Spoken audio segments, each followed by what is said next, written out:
in this country, you got to realize the government does not give a fuck about them. Government doesn't care about you or your children or your rights or your welfare or your safety. It simply doesn't give a fuck about you. It's interested in its own power. That's the only thing, keeping it and expanding it wherever possible.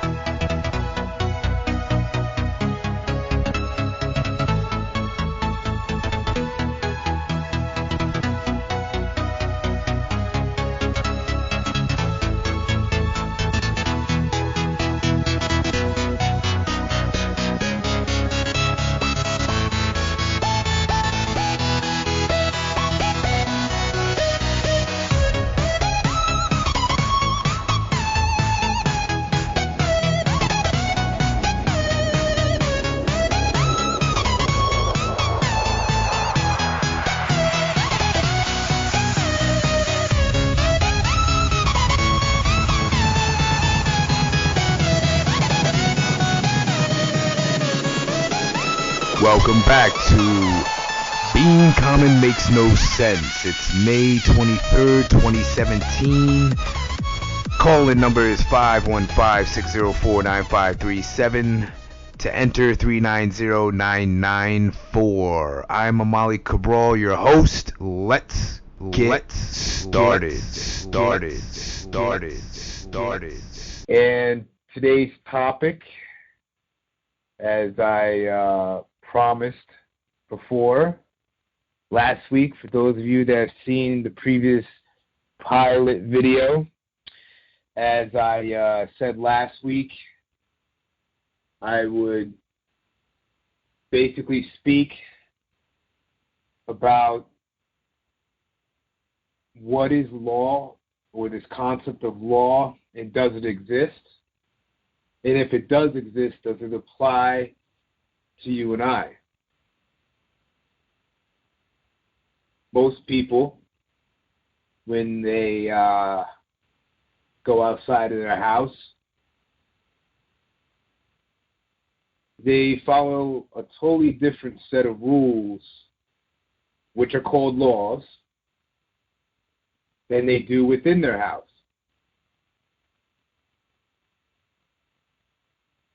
Now, there is a difference. Within your own house, it may just be you.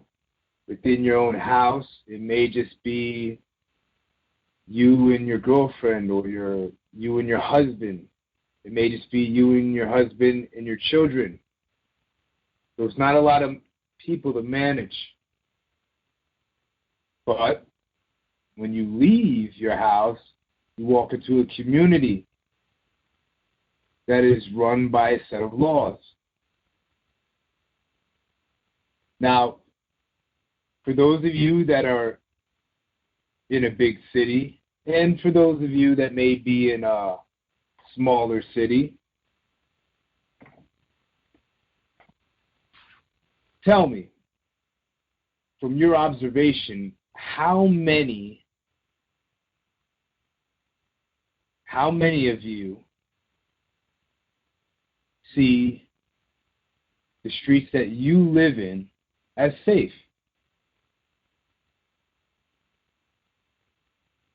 Tell me. And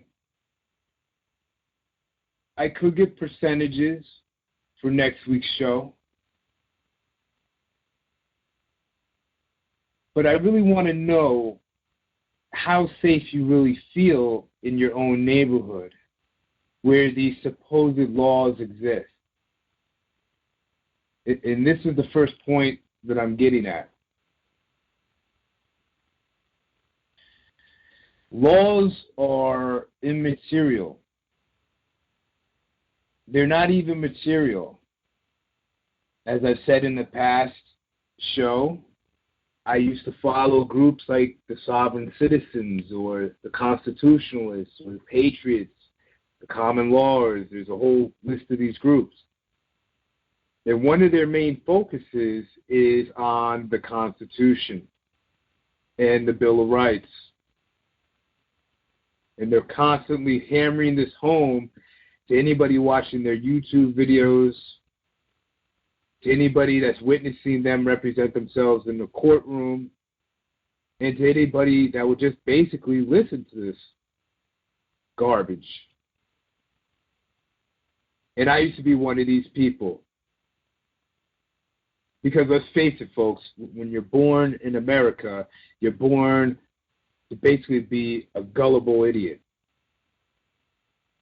And it may not be any fault of you or your parents or your grandparents or those that came before your great-grandparents. But if you're born in the country that I reside in right now, you can basically bank on being a gullible idiot by the time you're 18 years old. Unless an epiphany happens, unless somebody comes into your life to tell you what's really happening within the boundaries of this landmass called America. Other than that, you're just going to be a gullible idiot. And frankly, that's a truth that most people do not want to admit.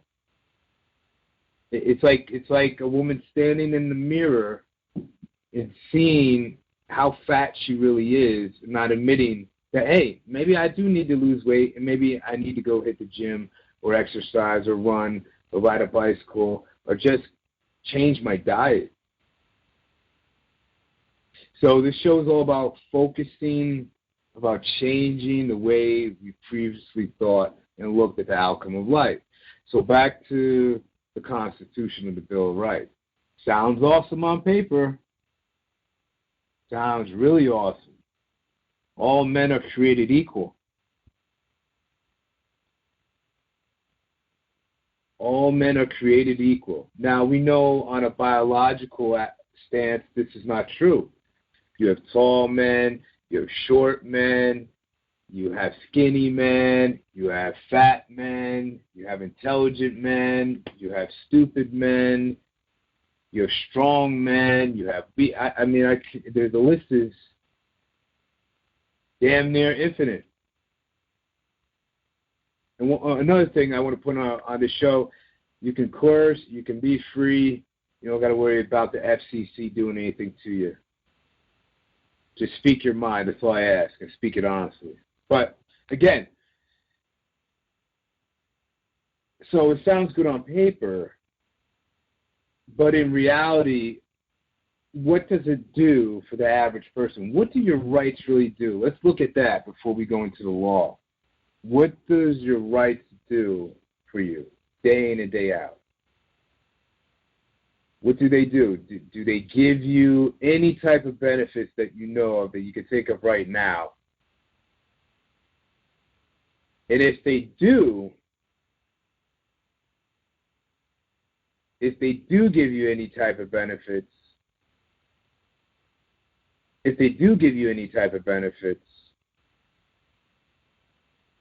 what are they? Somebody call in. The number is 515-604-9537. To enter is 390-0994. So if you believe in this concept called a right, and that somehow it gives you a set of benefits that helps you throughout your day, please tell me, what are those benefits? I'll tell you from my experience and my standpoint.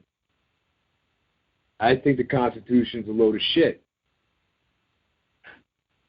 First of all, it wasn't made for people like me and people that look like me. That's number one. Number two, a piece of paper with words on it cannot stop a bullet. If I have the Constitution in my hand and a cop is threatening my life and his finger's on the trigger and I hold the piece of paper, right? If I hold the piece of paper up in front of my face so he can't see me anymore, does it make me invisible? Will it stop a bullet? Will this piece of paper, this thin piece of paper, will it stop a bullet? No. The answer is no.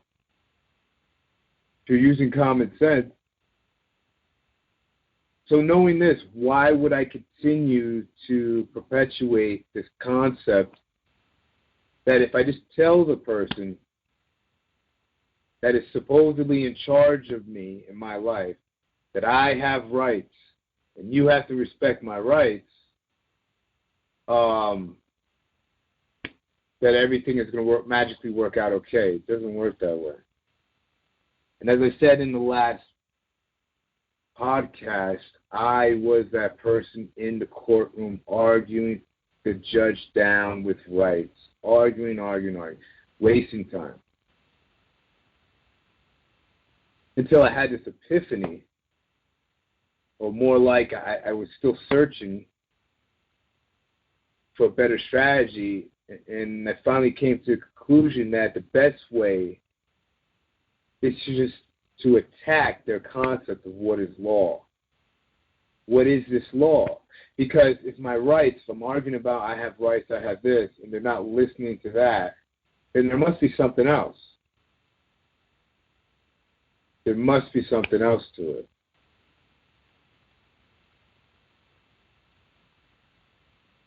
So slowly but surely, I started to put less focus on these constitutionalists, these sovereign citizens, these patriots, these people that I never heard ever explain to me if the law existed or not. They would rather just argue about our rights and how we have a right to exercise them. But again, a right is just words on a piece of paper. Okay? And I write exclusively about this within my new book called Bail Out of the Legal Matrix, a simple 10-step guide to freedom. I write exclusively about what the common lawyers and the sovereign citizens and the constitutionalists and the patriots talk about constantly. I have chapters of what they talk about. And then at the end, I expose that this is just all a bunch of garbage. And that I took the time to go through this thoroughly for years so that those who are listening to this podcast, they don't have to do that. Now, my critics will say, well, see, I knew these sovereign citizen people were wrong, and I knew these are crazy people, but they're not, because they're not entirely wrong. They are right when it comes to the system that we're living in, this supposed democratic system where everybody's equal, where I just explained this is impossible. And why would you want to be equal to me? I'm the last person you'd want to be equal to. That this democratic system is a farce. It's fantasy land.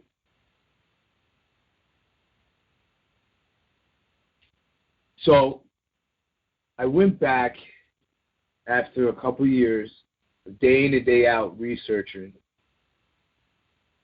And when I mean day in and day out, I mean I wasn't just reading a book here for an hour. I wasn't just, getting on the internet for an hour.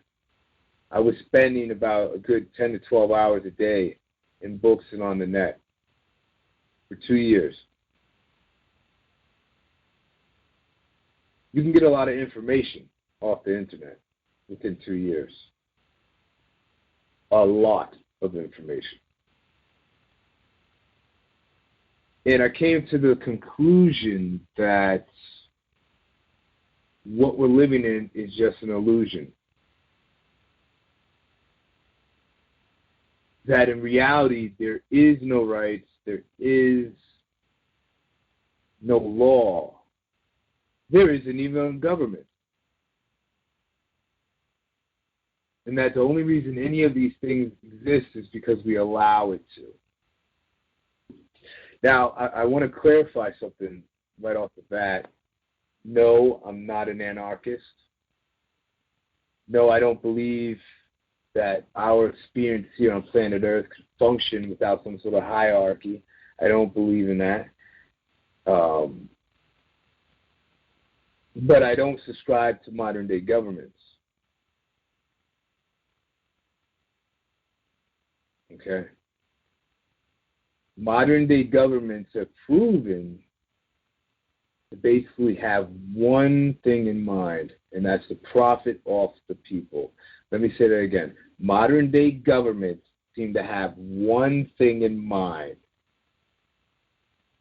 and that's to profit off the governments. I mean the people. Excuse me. And yes, the governments are profiting a lot. So somewhere in there, I have to now realize that if the main objective of the people that I'm allowing to have some sort of authority over me, that their main intent is to make money off me, I have to come to a logical conclusion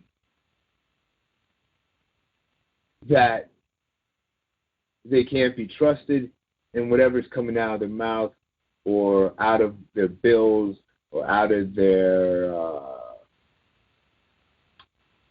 what do they call it, congressional meetings, that they have to be challenged. And they have to be challenged every step of the way. Every step of the way. And it starts with their law. So we're going to take a little break. When we come back, I'll get right into the law. No, being common makes no sense. So why do we keep bullshitting ourselves?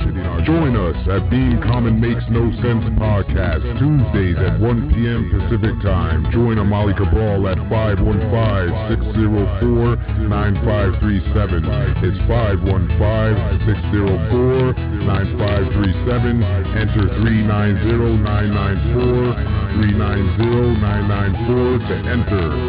Visit us at www.cslawinfo.us. Call in now.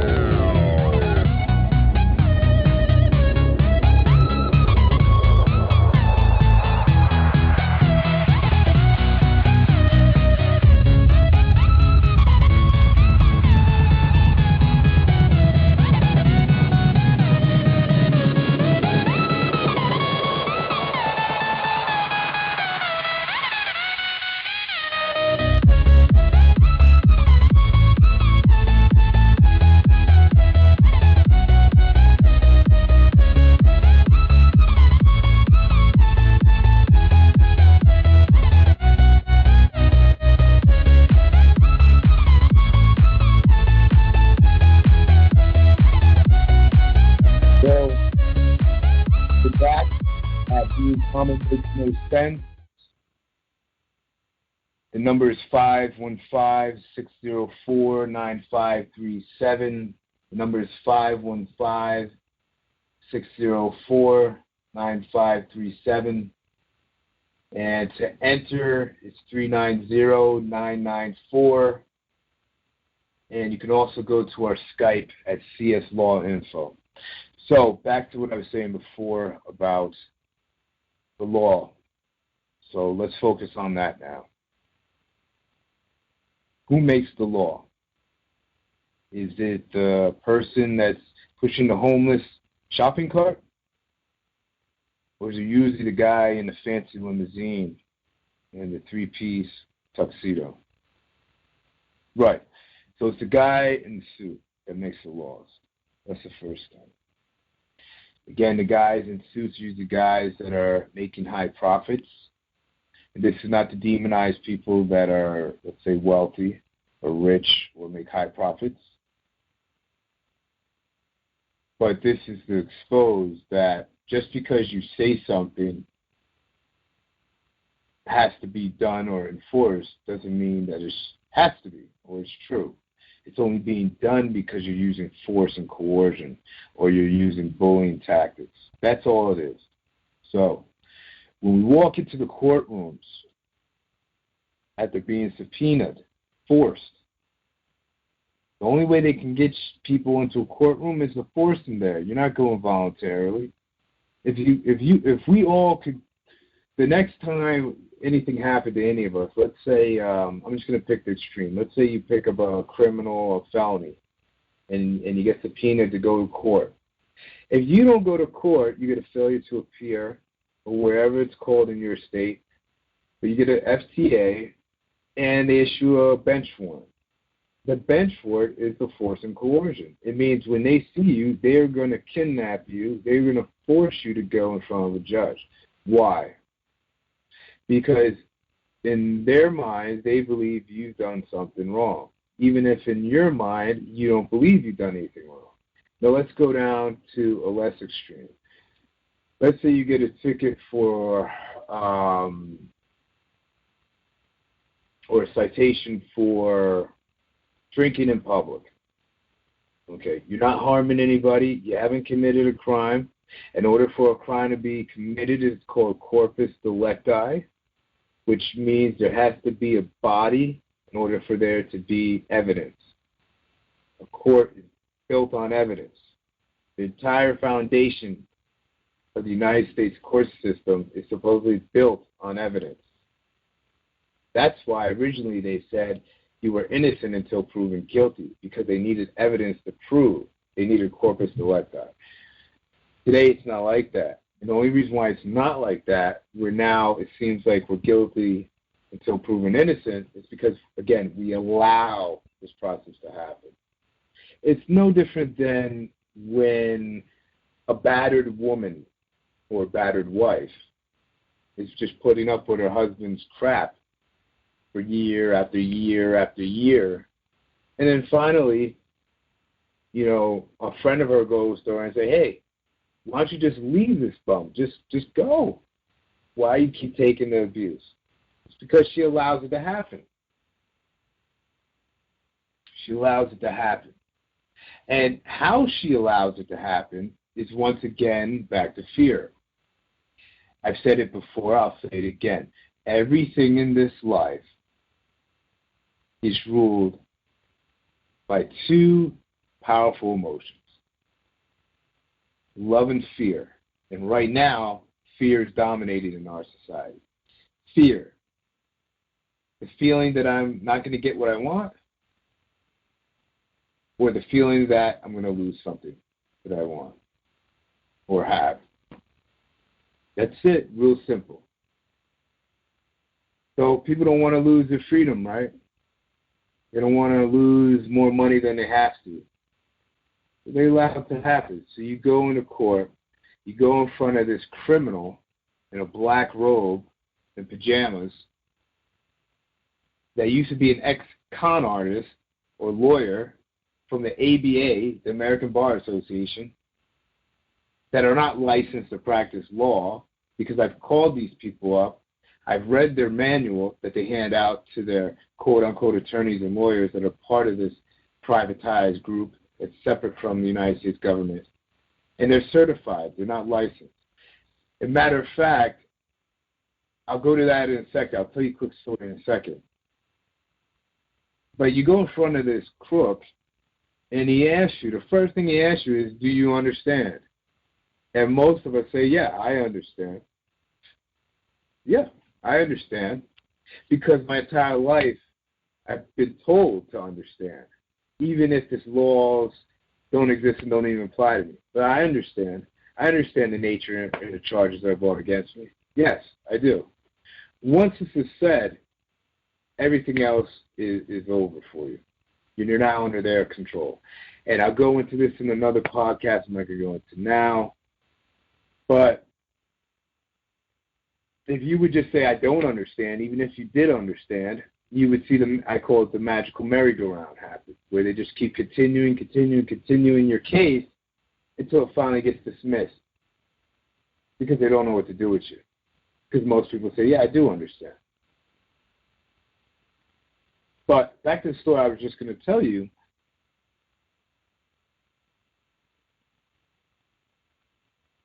I went to school for a while to be a paralegal. I didn't have any high hopes. I didn't have any expectations. I was in a classroom filled with zombies. Zombies are people that Just no common sense going on in the entire classroom. Whenever I would challenge the professor for what he was saying, I would get shut down. I would get verbally attacked by his other classmates, especially the women that were into him. But one day I had a chance to talk to him one-on-one. And I asked to see his fictitious license. You know, the license that a doctor gets that you see on the wall when you go into your dentist's office. And it's signed by the state government, the attorney general. So I asked to see a license from this ex-attorney that's now teaching our class, and came up with all types of excuses. He finally said I was just using semantics. And I'll get into debating in another podcast and how to do it properly, and you can use this all across your life to expose liars and cons. But I asked him, okay, if you could bring in this license that you say you have, I'll believe you. That's all you got to do. Just bring it in. Or just take a photo on your phone. Next time you come into class, just show me. That's it.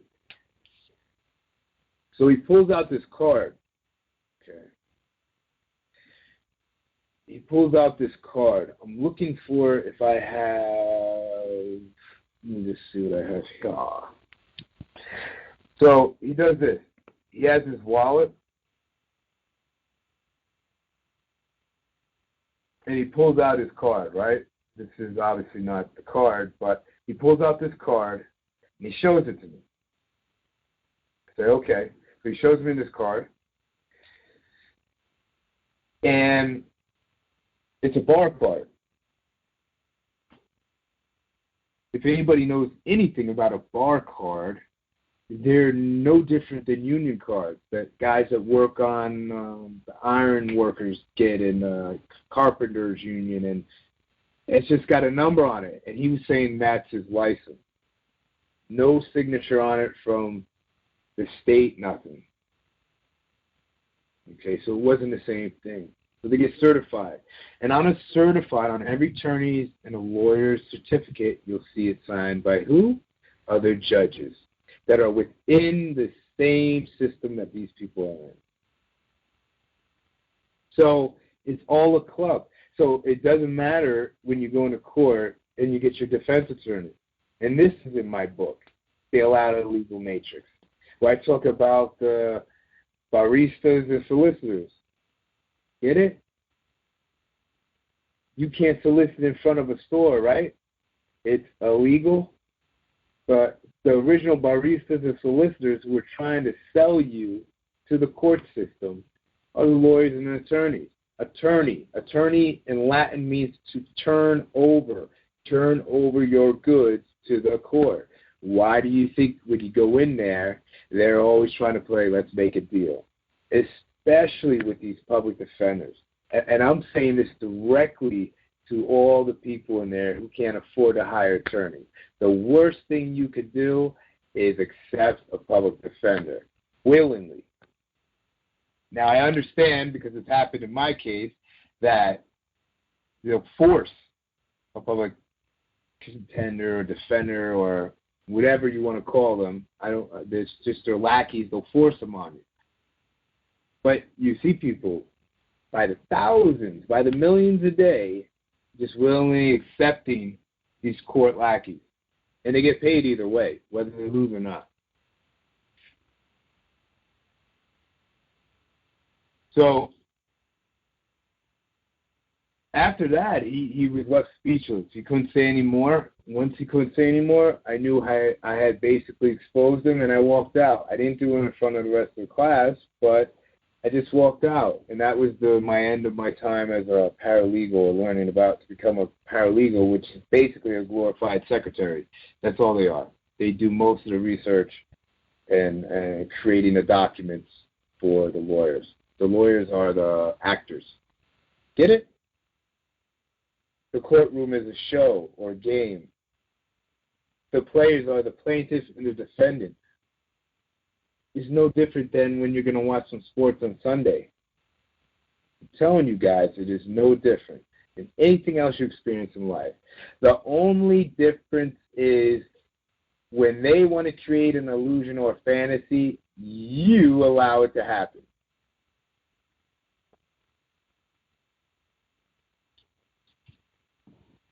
If I was to pull you over tonight and tell you to give me $20 because you were going too fast down the road, you would probably give me the finger and speed off.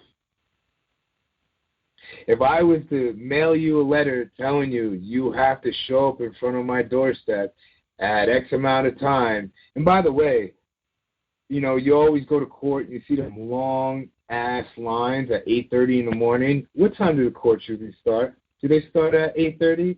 Do they even start on time at 9? No. They always start about an hour later. So why are you showing up for court at 8:30? Fear.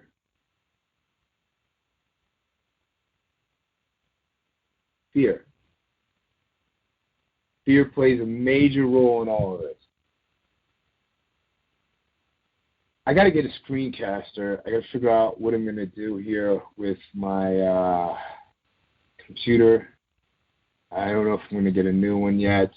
I like Linux, like I was saying before, but I really need something that's really simple that could take me a few minutes just to create and keep going. And so I need something that I could show you these pictures, I can show you these documents. I'm going to try to put something together for soon, very soon, for future podcasts, where I can show you what I'm talking about, because I know it's better when you have the visual in front of you.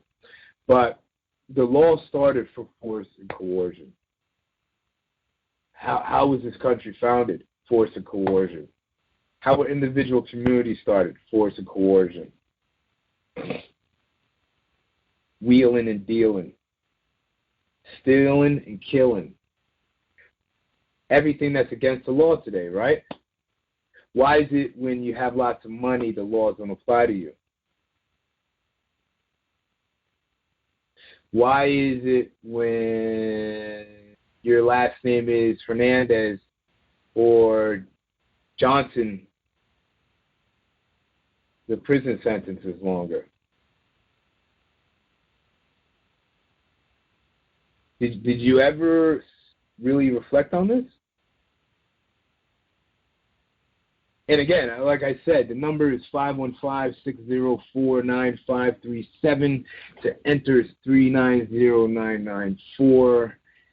You can Skype us at CSI Law Info. And if anybody disagrees with what I'm saying, please shoot me a message on Skype. If you're afraid to call in, or just call in for next week's podcast, or call in for this podcast. But call in and challenge me. Challenge me. So the law, when I think about the law, I think about this. You do what I say, and if you don't do what I say, you're going to have some serious consequences, and they're usually going to be physical. If you ask me why I'm doing this, I'm going to revert into an immature child and stamp my feet, and then I'm going to call my goons that are on either side of me, packing some G22s or G17s, G stands for the Glock, and they're going to force you into submission. Sound familiar? There is no empirical evidence that the laws ever existed. When I speak about the laws, I'm talking about the United States law. I'm talking about global democratic laws. I'm talking about anything that comes out of our mouth as a law. I'm not talking about physical law. That exists. Well, what do you mean? What I mean by that is, if you and I jump off a building and fall and hit the ground, something bad's going to happen physically to us. That's called gravity. I know some of you don't believe in gravity, but that does happen. That's proven. Everything that goes up must come down. That's proven. And that's just the real basic, simple physical law. That's a law. That can be proven. That can be felt. That can be experienced. Okay? But saying that you have to pay me money because you parked 20 blocks off of the wrong curb, okay, where is that? Where did you just make that up? Why can't I do that? Why can't I park? Why can't I do that? Okay. Why can't I park where I want to park? Is it because you can't make any revenue off me? Is that why? Oh, okay. That's why. Because you won't be able to make any type of revenue. So are you telling me that these laws are made to create profit? Oh, no. Never that. They're based on moral. To keep the streets safe and to keep everything moral. Right? Keep our society at a high characteristic standard. Really? So you're telling me if I don't pay a court fine on time, that somehow I'm immoral? And see, this is the whole guilt trip, right? And I'll go into the difference of morality with laws and reality of what's really moral. And morality is just based on somebody's perception, but I'll go into this to another podcast. But really? So your objective is to guilt trip me into doing your will? Because that's all it comes down to. Whenever you tell another person to do something they don't want to do, or force them to do something they don't want to do, you're forcing your will upon them. That is like the ultimate egotistical nature of man, is to force his will on another being like him. Or I would say anything. It could be on other mammals, reptiles, whatever. But when man forces his will on something that doesn't want his will forced upon, that's just called ego, man. So now you're telling me this whole system is based off of ego? Are you serious? I thought it was based off of God, right? All men are created equal under one God. The joke, people. The fucking joke. Wake up. I mean, really, what are you doing? Seriously. Why do you constantly allow this to happen to you over and over? Why don't you challenge it? Man, I've had so many clients that have willingly dismissed my suggestions to try something different and just submitted right off the bat out of fear. So, for instance, I had somebody that got a traffic ticket, and instead of challenge a little bitty traffic ticket, they just went and paid $200. $200. Here's a quick story. When I was living in New Jersey, New Brunswick, New Jersey, Middlesex County, the great Middlesex County, where George Washington went through and stayed a little bit. I went into the court one time. I believe I'm trying to think if it was a traffic ticket or it was some small thing I had to go to the traffic court for. Can't remember. When I walked in the courtroom, there's all foreign people there too. It was El Salvadorians. It was all Mexican people. It was all, and I'm talking about Mexican people from Mexico, not Mexicali people, people born in America. I'm talking about just all people that weren't from the country. I say 90% of the court was filled with them. And it made sense because the traffic laws in their countries are way more lenient than they are over here. Why? Because they can't make as much profit over there as they make here. And I counted how many people had the same thing as I did, and each person was getting popped with at least from anywhere from a minimum of $150 to $500. Each person. There was about 30 of us in just this one courtroom getting popped. So you do the math, 30 times 200. Don't quote me if I'm wrong on this. I'd say they made about $6,000 off of us. Just us 30 people in there. Probably a little bit more because I'm going off of 30 times 200. I'm not counting 500 people. But, okay, so I'd say on average they made close to $10,000 just in one morning courtroom session. There was about 20 different courtrooms in that one courthouse. That one courthouse in the county. Yeah, I can't tell you how many courthouses there was in this county because where I was in the it's called Central Jersey region, man, you got Elizabeth, you got Carteret, you got Somerset, you got Perth Amboy. I mean, it's like the hub outside of New York. Everybody's just packed in there. So they're making almost $10,000 off one courtroom. There's 20 courtrooms like this in the court. It was just ridiculous, the money that they're making off of just these one simple traffic infractions. Not adding in all the other rackets that they got going in there. So when you hear these stories now about, these big mega prisons being built now, the prison for profit system, and then you have, these new courthouses being, now we're paying for all this. You're paying for your actual enslavement because you allow a fictitious laws to exist. Nobody to date has been able to show me where this law exists. I've asked lawyers to show me in the juris corpus secundum. It's a psychological law book. I asked them to show me in their legal dictionaries, like Bovier's. I've asked them to show me where is this law, where are the laws, and they'll just refer to codes and statutes. Okay, but I'm looking for the laws. You said I broke a law. I'm looking for the law that I broke. I'm not looking for the codes.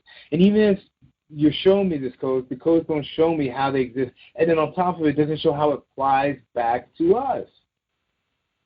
So let's say that they did exist, the laws did exist. How do they apply to us? How do they apply?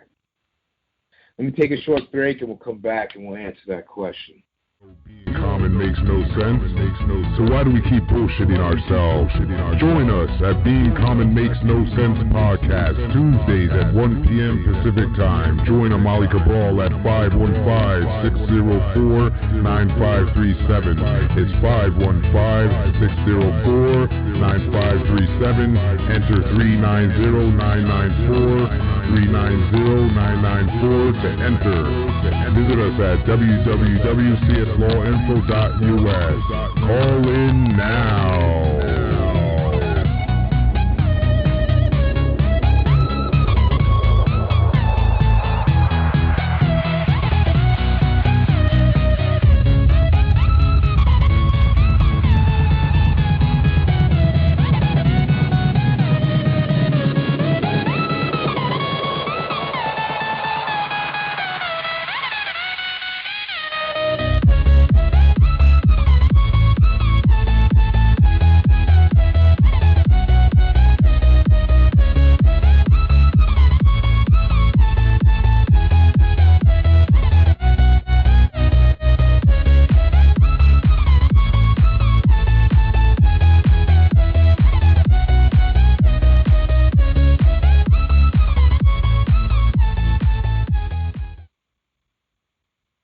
Okay, so we're back. I'm going to wrap this up pretty soon. We're talking about how, if the law exists, then how does it apply to us? And we still haven't established that the laws exist. Like I was saying before, I've gone to attorneys, I've gone to judges. I mean, you go to the YouTube page, we have videos up. Common Sense Inc. videos up. The link is on the Live Big Publishing page. I want to thank Libbig Publishing and CSI Law Info for sponsoring the podcast. All this information is up for you to investigate for yourself, and they can't give you straight answers. The liars, of course, a liar cannot give you straight answers. Guy keep running the con on you. So when I go into a courtroom today, or when I advise a client today, or when we go into a courthouse today, after we're asked, do we understand the nature, we immediately go into question mode and don't budge. Don't move from that. It's just like a fight. If the jab is working, keep jabbing. Why are you going to switch to southpaw? Why are you going to switch to a haymaker when the jab's working? Okay. So we get them in the corner right away. And usually when you get them in the corner, you see some funny stuff happening. And we ask them, what empirical evidence do you have that the laws exist just because I reside in the state of California? And if you can show me that the laws apply to me, if there's evidence that they do exist, I will plead guilty right now, right in front of you. I will get down on my hands and knees and plead guilty in front of you. Oh, great one in the black robe. So I've seen judges' eyes roll into the back of their head. I've seen their eyes literally, their eyes roll back and turn white. I've seen them physically shake, almost going into a convulsion or seizure. I've looked over at the prosecutor because I heard like this hyena laughing, and it was literally the prosecutor laughing hysterically. Because at the base of everybody's neural anatomy, brain structure, is the left side of your brain and the right side. And the left side is pumping out logic while the right is trying to utilize common sense, right?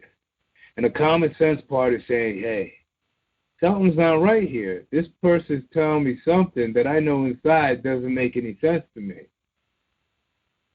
They're telling me I have to give them money because I may hurt somebody. And that's all speeding is. When you get a speeding ticket, it's like that movie Minority Report, like I was saying last week. Did you hurt anybody? No. Did you crash the car and damage property? No. Did anything happen prior to you speeding or after you? No. So why not let the person go? But they can't do that. They have to give you a ticket because they want you to drive. They want you to drive, quote unquote, at a safe distance. What does that mean? Listen, I'm going to tell you something. I'm an avid nature fan. And we all should be. I mean, hell, we're all on planet Earth together. I do not subscribe to just because I live in this false security box called a house that somehow I'm excluded or separated from, the bears, the lions. They're all out there still, The bugs, the disease, they're all out there. We're in nature, people. Nature's not safe. I'm just gonna blow the top on this. I'm just gonna expose the bag. Nature, the life, this realm, this reality, I'm just gonna let you know, especially if you're a man. Okay, man up. It's not safe. That's why we're here to protect women, not vice versa. And I'm going to speak about that also in another podcast about women being security officers and police, which makes no sense because if a man really wants to overpower one of these people, they will. And as a result, a woman's going to be in way more fear than a man, and she'll be more liable to use deadly force. And that has happened plenty of times. But, yeah, so we're in nature. Nature has its own set of laws. The lion can't encroach on the hyena. If he does, he attacks. He's using force. Okay, nobody doubts that. Nobody denies it. Even the lion doesn't do that. The lion could care less. Okay, same with the king cobra. If man goes by the king cobra is going to strike you. That's it. It's going to use force. Everything's using force. So just admit it. You're using force. That's all. So when we go into the courtroom now, we flip the cards on these people. We want you to admit that you're the criminal that you are. You want to blame the Crips and Bloods. You want to blame the Mafia. You want to blame the Latin Kings. You want to blame all these other gangs when you're the greatest gang on the planet. Come on. And what makes it worse is you're such a coward you can't admit it. At least admit it. If you just admitted what you were doing is just as criminal as everything else that everybody else is doing, then we'd be even. Then we'd really know what to expect. But see, they can't do that. Because once they do that, you'll stop giving them money. Get it? So they'll never admit that. They'll never admit what they're doing is just as wrong as the guy that's going to go out tonight and shoot his mother in the face. They'll never admit that because they just send armies over to do that.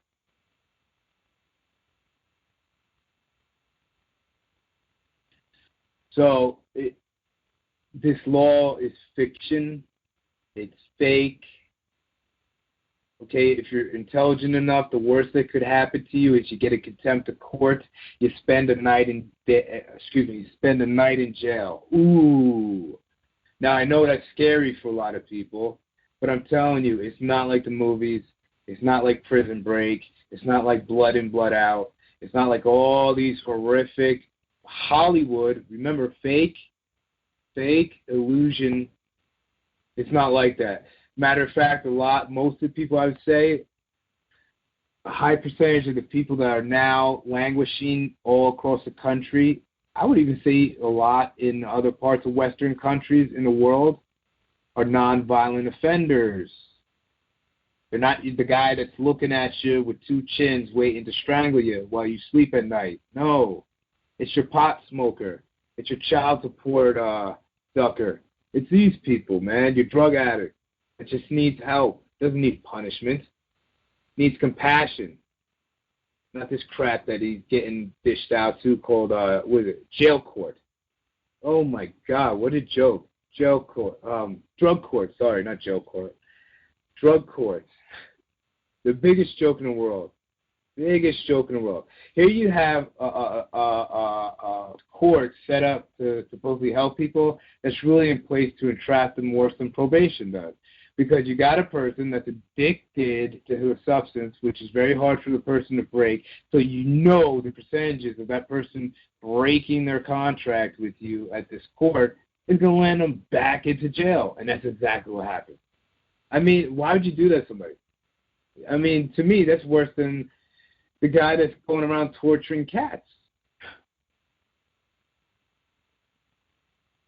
Why not just give the person the entire time or do the right thing and figure out a way to set up facilities to really rehabilitate people through love, compassion, life skills, teaching them, talking to them, getting to their soul, getting to the heart. How about that? But no, see, that costs too much money. And you can't make a lot of money off of helping people. Ooh, where else have we seen that in other sectors of our life? If we help people, then we can't make a profit off of people. That's the deal. So the judicial system is no different than the healthcare system in this country. And I haven't been to any other Western country outside of here. Like I haven't been to England or France or any of these other countries, and I really don't want to go to those places. But I'm sure it's not different than here, that much different. It probably is a little bit better, really. But when they're doing dirt in one area, you can be sure they're doing dirt in the other. It's no different than anybody else or other organization that is running some racket. If they're selling drugs over here, they're probably murdering somebody over there, or selling hot cars over here, or whatever. They're not good here and they're bad. No, it's usually across the board because it's easier that way. And that's how the judicial system is set up. So the law doesn't exist. And if it does, the law doesn't exist. And if it does, they have to prove Remember, the prosecution has a job of proving that you're guilty. You don't have to prove that you're innocent. It may try to trick you to think you have to, but the prosecution has to prove that the law exists and it applies to you just because you reside in said state or the state is so-and-so. They have to prove it. And so many of these dummies, man, fork over tens of thousands of dollars. And this is across the board. This is from family court. I'll get into the child support racket. I'll get into all that later. But the law, this question that we ask, that me and my clients, me and my students ask, is across the board. Is across the board because it's dealing with empirical evidence. Empirical evidence is evidence that has been tested, that has been measured, that has been peer-reviewed, that has been known to be material and realistic in nature. It is exactly what scientists use and medical professionals use before they release anything out into the market, any news, any products, anything. But yet, when it comes to the most serious aspect of our society, where there's a chance you can lose your liberties, your freedom, and even possibly die, they don't need empirical evidence to make a conviction. And a lot of times, the reason why nobody enforces this or forces this or brings this up is because a lot of us just allow it to happen. It's like the bully in the lunchroom who keeps taking your lunch. And instead of getting up, pulling up your pants, lacing up your shoes, and ready to get your ass kicked, possibly, or surprise them and give them a knockout, you fold over and you hand them the lunch bag again. Well, being common makes no sense. It's not about that. Nope. We're ready for that knockout. We're ready for that knockout. And the knockout punch is making them prove that the law exists outside of force and coercion, outside of their guns and people, and making them prove that it exists and applies to you and I. And the ways that we do that is even before we get into the courtroom, we file a motion to dismiss and a Brady request. The Brady request is similar to a discovery, but unlike a discovery, like most states don't have to give you the discovery or the statements of what actually happened to bring up the charge that's against you, the Brady forces them to bring the evidence of the charges that they brought against you. So, for instance, within our Brady request, it says, what evidence do you have that client so-and-so or Amali Cabral, what evidence do you have that client so-and-so or Amali Cabral has broken any laws and that the law applies to him just because he resides in the state of California? And that's just one. There's 10 points that's in the Brady request, our Brady request. And you can find it at www.cslawinfo.us. It's www.cslawinfo.us. If you're interested in motions and the Brady request and the affidavits and the information packages, or you just have questions, also send us an email at livebigpublishing@yandex.com. It's livebigpublishing@yandex.com. But that's what we do. And that's when the magical merry-go-round starts, where they don't know what to do with you. And they start continuing the case and continuing. And this is where you got to have patience. We're running out of time. Show's about to shut down. I want to say it's another awesome show. Remember, the call-in number for next week is 515-604-9537. It's 515-604-9537. To enter, you have to put in 390-994, 390-994. Remember, being common makes no sense.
makes no sense. So why do we keep bullshitting ourselves? Join us at Being Common Makes No Sense podcast, Tuesdays at 1 p.m. Pacific time. Join Amali Cabral at 515-604-9537. It's 515-604-9537. Enter 390-994, 390-994 to enter. Visit us at www.cslawinfo.us. Call in now.